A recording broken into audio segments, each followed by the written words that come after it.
હું ડૉક્ટર મહિમનસિંહ ગોહિલ, મારું મૂળ વતન ભાવનગર પાસે પાલિતાણા પાસે પિથલપુર નામનું નાનકડું ગામ છે.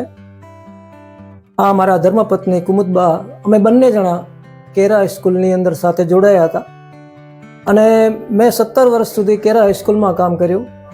પછી હું માંડવી જીટી હાઈસ્કૂલમાં પ્રિન્સિપાલ તરીકે ગયો, ત્યાં પણ એટલી જ દિલથી કામ કર્યું અને છેલ્લે રિલાયન્સ સ્કૂલ વડોદરામાં મેં પ્રિન્સિપાલ તરીકે કર્યું કામ. અને હાલે અમે નિવૃત્ત છીએ બંને જણા. બંને બાળકો મારા અમેરિકા છે, એટલે એ મારો એક પગ અમેરિકામાં છે, એક પગ ભારતમાં છે, એટલે અમે અહીં સાથે લાઈવ કોન્ટેક્ટમાં છીએ. મેં પીએચડી ઉપનિષદોમાં કર્યું છે અને મારા 9 પુસ્તકો પ્રકાશિત થઈ ચૂક્યા છે ઉપનિષદ ઉપરના. પાતંજલ યોગ સૂત્ર ઉપર પણ મેં ભાષ્ય લખ્યું છે અને વર્તમાનની અંદર બૃહદારણ્યક ઉપનિષદ, જે સૌથી મોટું ઉપનિષદ ગણાય છે, એ પ્રકાશિત કરવા માટે હું અહીં ભારત આવ્યો છું પાછો. આજે લાયન્સ હોસ્પિટલમાં દાતા તરફથી લગભગ 8 લાખનું માતબર દાન આપીને એક સરસ મજાનું અદ્યતન મશીન આપવામાં આવ્યું. આ પ્રસંગે ઉપસ્થિત રહેવાનો અમને મોકો મળ્યો.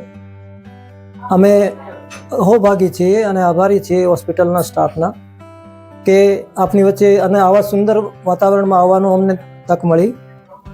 ખરેખર હોસ્પિટલનું જે કાર્ય જોઈને અમને સ્તબ્ધ થઈ ગયા કે એટલું સરસ કામ કેવી રીતે કરી શકે છે આ લોકો. પારદર્શક વહીવટનો કોઈ નમૂનો જોવો હોય તો લાયન્સ હોસ્પિટલ ભુજ ખરેખર એના માટે 2 નમૂન છે. અને પ્રત્યેક બેડની અમે મુલાકાત લીધી, પ્રત્યેક મશીન જોયું, પ્રત્યેક રૂમો જોયા, બધા સ્ટાફ સાથે મળ્યા અને જે બધાના પગ ઉપડતા હતા સ્ટાફના પણ ત્વરિત રીતે દર્દીની સેવા માટે, એ જોઈને અમે પ્રભાવિત થયા છીએ. અને એક ઉદાહરણરૂપ અને અમારી હાજરીમાં ચેકો, રોકડ પૈસા જે આવતા હતા, પ્રવાહ વહેતો હતો જે, અને પારદર્શક વહીવટ તમે જે જોયો, અને જે હોસ્પિટલના ભરતભાઈ, શૈલેષભાઈ વગેરે મિત્રો કામ કરી રહ્યા છે, ઘરનો સમય આપીને પણ પોતાના ઘરનો સમય જે એ હોસ્પિટલને ફાળવી રહ્યા છે, દર્દીઓ પાછળ ફેરવી રહ્યા છે, અને જે આ કામ કરી રહ્યા છે એને જોઈને અમે બહુ ખુશી થાય છે. અમારા વિદ્યાર્થીની તેજ પટેલ અને ભાઈ શ્રી બાબુભાઈ, એમના હસબન્ડ, એ બંને સરસ મશીન અર્પણ કર્યું છે. એ જોઈને અમે શિક્ષક તરીકે, ગુરુ તરીકે ખૂબ જ ખુશ છીએ, કારણ કે એમણે પોતાની પીડાને એક સમર્પણમાં પરિવર્તિત કરી છે. આ એક ઉદાહરણીય પગલું છે એમનું. એટલે મારા પ્રત્યેક વિદ્યાર્થીને મારી અપીલ છે કે આ હોસ્પિટલને તમારા જે હાથ છે એ આપો, તમારો જે શ્રમ છે એ આપો.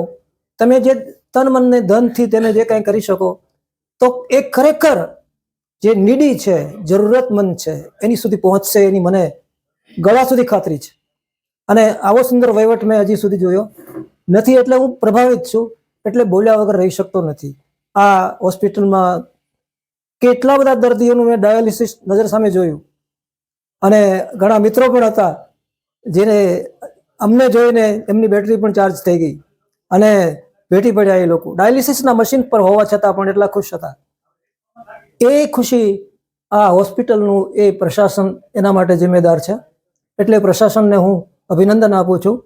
અને સૌ જેને કંઈ આપવું છે, સમાજ માટે કંઈ કરવું છે, એનું આ એક સરસ મજાનું માધ્યમ તમને મળી રહેશે. એટલે આ હોસ્પિટલના સર્વ સ્ટાફને હું અભિનંદન આપું છું. ધન્યવાદ.